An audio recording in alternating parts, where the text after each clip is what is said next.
जय हिंद आप सभी को। आप सभी का हमारे YouTube चैनल पर बहुत बहुत स्वागत है। आज की क्लास में हम द्वंद्व समास पढ़ने वाले हैं और मैं आशा करती हूँ अब तक जितना भी पढ़ाया गया है आपको अच्छे से समझ में आया होगा।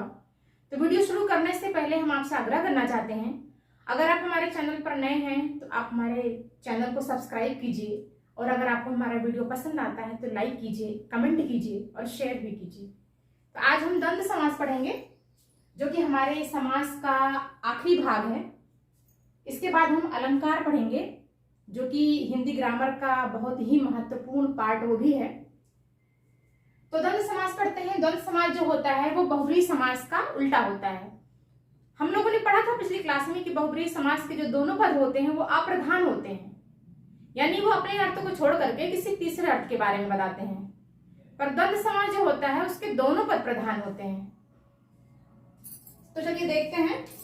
द्वंद्व समास के दोनों पद जो होते हैं वो प्रधान होते हैं और इसकी पहचान क्या होती है, इसमें योजक चिन्हों का इस्तेमाल हुआ रहता है। आपको उसमें और मिलेगा, अथवा मिलेगा, या मिलेगा, वगैरह मिलेगा, एवं मिलेगा। इस तरह की चीज अगर आपको मिलती है तो वो क्या है, वो द्वंद्व समास की पहचान होती है। तो इसका देख लेते हैं, उदाहरण देख लेते हैं। जैसे क्या है, राधा कृष्ण। तो क्या है, राधा और कृष्ण। इसमें हमें क्या मिल गया, और मिल गया, राधा और कृष्ण। लेन देन, लेन और देन, तो ये लेन देन हो गया। अच्छा, इसमें देखते हैं द्वंद्व समास भी तीन प्रकार के होते हैं। जो पहला होता है तो इतरेतर, उसको इतरेतर द्वंद्व कहते हैं, और जो दूसरा होता है उसको समाहार द्वंद्व कहते हैं, और तीसरा जो होता है उसको वैकल्पिक द्वंद्व कहते हैं। तो इतरेतर द्वंद्व कौन सा होता है, समाहार द्वंद्व कौन सा होता है और वैकल्पिक द्वंद्व कौन सा होता है, इन तीनों द्वंद्व समास को हम इसी उदाहरण में समझेंगे। तो देखते हैं। भाई बहन, यहाँ पे क्या लग गया, और लग गया, भाई और बहन। सीताराम, तो क्या हो जाएगा, सीता और राम। यहाँ आपको और मिल गया, हरिशंकर, हरि और शंकर, गौरी शंकर, गौरी और शंकर।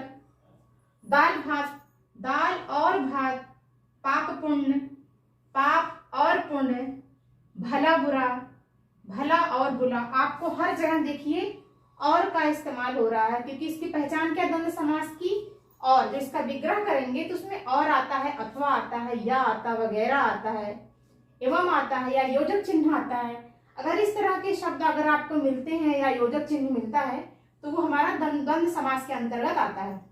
धर्माधर्म हो गया तो क्या हो जाएगा इसका, धर्म और अधर्म। यहां भी और मिल गया। अन्न जल, अन्न और जल। जलवायु, जल और वायु। कृष्ण अर्जुन, कृष्ण और अर्जुन।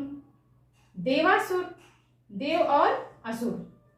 अच्छा, अगर आपसे पूछा जाए कि ये जो समास विग्रह हमने किया है द्वंद्व समास का, ये सारे जो समास हैं ये द्वंद्व समास के कौन से समास में रखा जाएगा, यानी इतरेतर द्वंद्व के अंतर्गत आता है कि समाहार द्वंद्व के अंतर्गत आता है कि वैकल्पिक द्वंद्व के अंतर्गत आता है।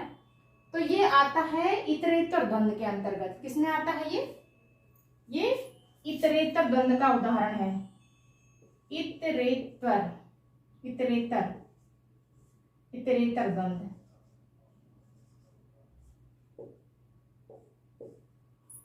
इतरेतर द्वंद्व का मतलब होता है कि और लगा रहेगा तो क्या हो जाएगा, इसके इतर, मतलब जैसे दाल भात हो गया तो दाल और भात, मतलब ये भी और ये भी। पाप पुण्य है तो मतलब ये भी और ये भी, मतलब पाप भी और पुण्य भी। भला बुरा तो भला भी और बुरा भी। इतरेतर का मतलब यही होता है कि मतलब ये भी हो और ये भी हो, ये भी हो और ये भी हो। इस तरह के अगर शब्द आते हैं, और आता धर्म, धर्माधर्म, धर्म भी और अधर्म भी, अन्न भी और जल भी, जल भी और वायु भी। इस तरह के शब्द अगर आते हैं तो किसके अंतर्गत आएगा, इतरेतर द्वंद्व के अंतर्गत आता है। और भी उदाहरण हम देखते हैं। अब हम दूसरी पहचान देखते हैं।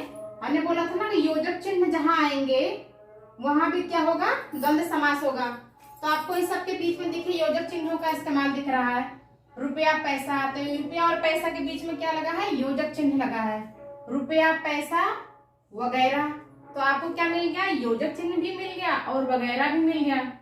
इस तरह की जो पहचान है उसको अगर आप ध्यान में रख करके समास को याद रखेंगे तो आपका कोई भी समास गलत नहीं होगा। जितने भी समास के पहचान है, अगर आपको वो सारे नियम याद रहेंगे तो आप समास में गलतियां नहीं करेंगे। इस तरह से देखते हैं घर और आंगन। घर आंगन के बीच में क्या लगा है, योजक चिन्ह लगा हुआ है। तो यहाँ योजक चिन्ह भी मिल गया हमको और ये वगैरह मिल गया। तो ये वगैरह जो है, ये वगैरह का मतलब होता है समाहार, मतलब संपूर्ण रूप से। तो घर आंगन का अगर हम मिलाएंगे तो एक परिवार का निर्माण होता है। घर आंगन का मतलब क्या होता है, एक परिवार का निर्माण होता है। 25, 5 और 20 का समाहार, तो क्या हो गया, ये और मिल गया। 5 और 20 का समाहार हो गया। 38, 8 और 30 का समाहार हो गया। नाक कान, तो नाक और कान के बीच में योजक चिन्ह मिल गया और वगैरह मिल गया। नहाया धोया, नहाया और धोया आदि भी मिल गया, और भी मिल गया और आदि भी मिल गया। ये देखिए आदि भी इसकी पहचान है। 85, 5 और 80 का समाहार, तो और भी मिल गया। तो ये जो जितने भी उदाहरण आपको दिख रहे हैं, ये सारे इतने ये समाहार द्वंद के अंतर्गत आते हैं। और आपको देखिए कहीं कहीं समाहार मिल रहा है, तो कौन सा द्वंद समास है ये समाहार द्वंद है।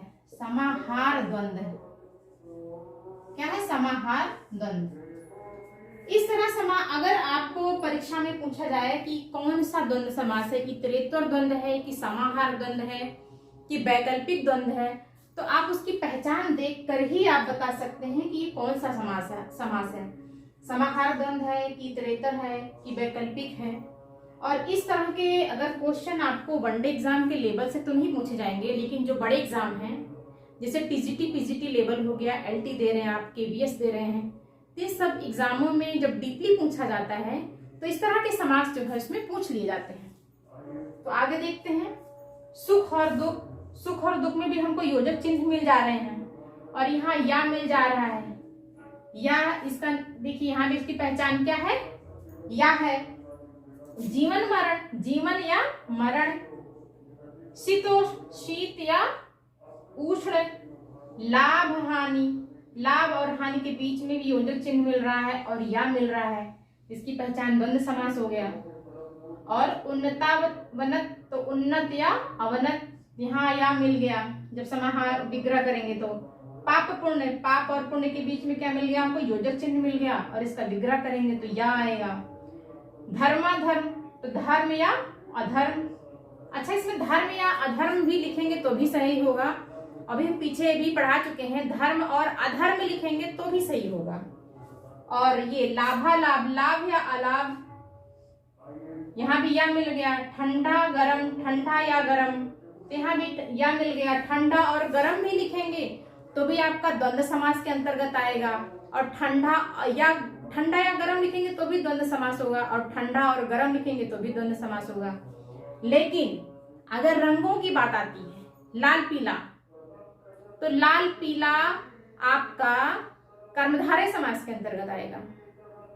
अगर जितने भी रंग हैं, लाल पीला, काला सफेद, हरा नीला, अगर इस तरह के जो है रंगों की बात आती है, क्योंकि रंग जो होते हैं वो विशेषण के अंतर्गत आते हैं, तो हमने पढ़ा था कर्मधारय समास में कि जहां विशेषण और विशेष होगा और उसके साथ संज्ञा सर्वनाम लगा रहेगा तो वो हमारा किसमें आएगा, कर्मधारय समास के अंतर्गत आएगा। लेकिन कभी कभी हमने नियम में भी पढ़ा था, कभी कभी हमारे दोनों पद भी क्या हो जाएंगे, विशेषण हो जाएंगे। तो अगर जहां लाल पीला आ गया, सफेद काला आ गया, कभी कभी आ गया, धीरे धीरे आ गया, इस तरह के अगर शब्द आते हैं तो वो हमारा किसमें आएगा, वो हमारा कर्मधारय समास के अंतर्गत आएगा। इस तरह से अगर हम पूरे नियम को अच्छे से याद रखेंगे तो हम समास में कभी गलतियां नहीं करेंगे। तो इस तरह से आज जो है हमारा जो समास का टॉपिक था वो कंप्लीट हो गया और अगली क्लास जो है हम अलंकार पढ़ाएंगे। तो आपको हमारा वीडियो कैसा लगा आप कमेंट बॉक्स में जरूर बताइएगा। और आपसे एक बार फिर से मेरा निवेदन है कि अगर आप हमारे चैनल पर नए हैं तो प्लीज आप हमारे चैनल को सब्सक्राइब कीजिए, और अगर आपको हमारा वीडियो पसंद आ रहा है तो लाइक भी कीजिए, कमेंट कीजिए और शेयर भी कीजिए। एक बात और बताना था, ये जो है हमारा सुख दुख जीवन मरण शीतोष्ण लाभ हानि उन्नता पाप पुण्य, ये सब जितने भी आएंगे ये हमारे किस में आएंगे, वैकल्पिक द्वंद में आते हैं। कौन से?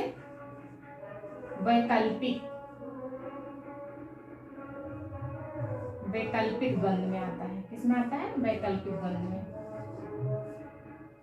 ये बताना मैं आपको भूल गई थी, किसमें आता है? वैकल्पिक द्वंद में आता है। इस तरह से हमने जो है समास, द्वंद्व समास में हमने त्रित्वर द्वंद भी पढ़ लिया, समाहार द्वंद भी पढ़ लिया, वैकल्पिक द्वंद भी पढ़ लिया। और आशा करती हूँ कि आपको हमारा वीडियो अच्छा लगा होगा। तो आप जो है हमारे वीडियो को लाइक भी कीजिए, कमेंट कीजिए, शेयर कीजिए। धन्यवाद।